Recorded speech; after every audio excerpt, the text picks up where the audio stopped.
Hi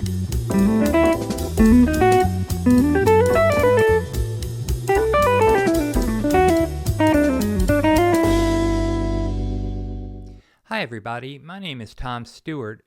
Welcome to Line of the Week number 275, Motif Development Using Melodic Rhythms. It's time again to take a rhythm, add notes to it, and then improvise with it over tunes. This form of improvisation is called motif development. The chord progression for this week's line is in G major. The motif development tools I'm using in this example are melodic variation and extension. Melodic variation refers to the same rhythm with different notes. Extension means new material added immediately before or after a motif or motif fragment. Before I get to the line of the week, and so we're all on the same page, here are the chords to the progression.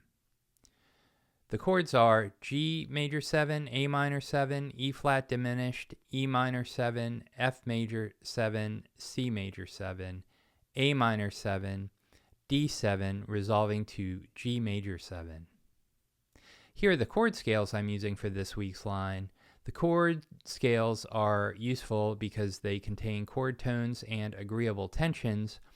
I use the notes from this chord sound to form shapes on the fretboard. I use notes from these shapes, often resolving non-harmonic tones by half step at or near the point of chord change. You can use any vocabulary you prefer because the focus here is on melodic rhythms and motif development. You could use chord tones, guide tones, chord scales, or a combination. Also, many chords have more than one chord scale choice. The chord scales I'm using for today's chord progression are D pentatonic, G major, E flat whole half diminished, G pentatonic, C major, G pentatonic, G major, E flat melodic minor, resolving to D pentatonic. Here's the melodic rhythm I'm using this week. It is 4 consecutive eighth notes starting on the upbeat of beat 4. You can try it in your own music with any instrument, any style.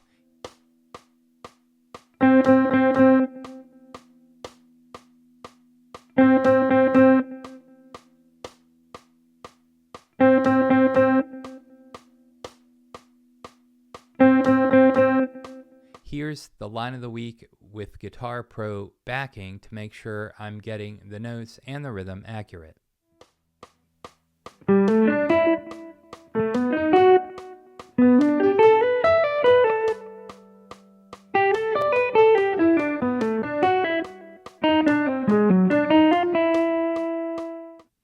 Let's look specifically at the line of the week. Measure 1 is mostly rest. Moving into measure 2, circled in red, there's the original motif, meaning the melodic rhythm with notes that fit the harmony. Measure 3 contains a melodic variation of the original motif. The rhythm is similar to the original motif, but the notes are changed to fit the chord. Measure 4 contains another melodic variation, followed by an extension. Measure 5 contains mostly rest.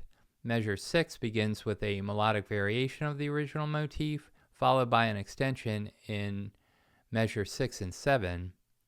Measure 8 also contains a melodic variation of the original motif, followed by an extension in measures 8 and 9 to end the line. Let me shift gears and ask you to head over to my website, stewartjazz.com, where you will find an instructional video which deals with the fingerstyle shapes I use. All my major, pentatonic, melodic minor, and diminished shapes are included in the video and associated PDF files. The files contain regular notation, tab, left-hand fingering, right-hand fingering, hammer-ons, and pull-offs. The video and files are $10, and your purchase helps to support the channel. So that's all for this week. Take the melodic rhythm and see what you can do with it in your own music. Thank you very much for watching, and we'll see you next week.